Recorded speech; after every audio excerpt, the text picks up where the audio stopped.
विश्व के 20% से ज्यादा भूकंप जापान में आते हैं। हर साल 1 लाख से ज्यादा भूकंप आते हैं और लोग केवल 1500 ही महसूस करते हैं। तो जापान में इतने ज्यादा भूकंप आते क्यों हैं? क्या है इसका रीजन?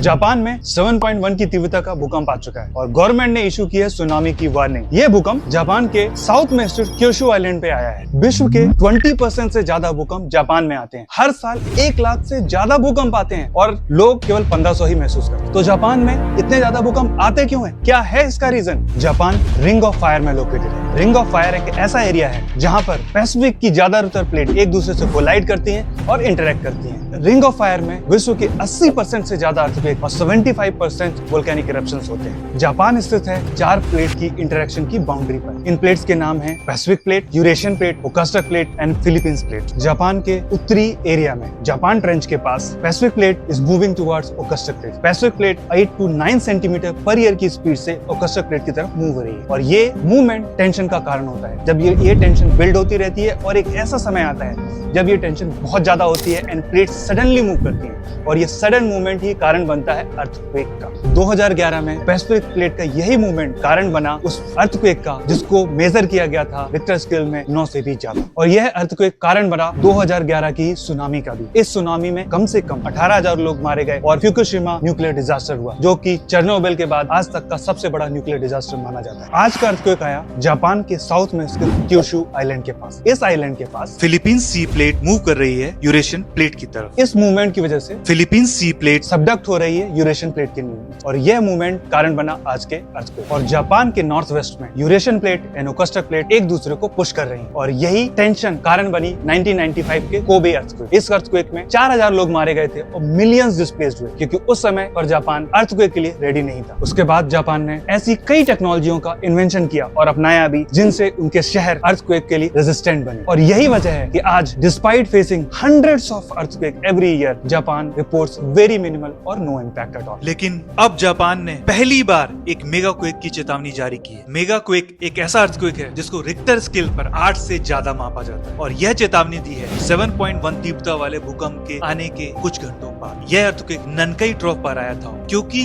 ननकाई ट्रॉफ एक बड़ा अर्थक्वेक जोन है, इसलिए एक और बड़े अर्थक्वेक आने की संभावना है। इस चेतावनी की वजह से प्रधानमंत्री फूमियो किशिदा ने अपनी सेंट्रल एशिया की विजिट को कैंसिल कर दिया है ताकि इस भूकंप के लिए तैयारी की जा सके। अगर आपको ये वीडियो पसंद आया तो शेयर कीजिए अपने फ्रेंड्स के साथ।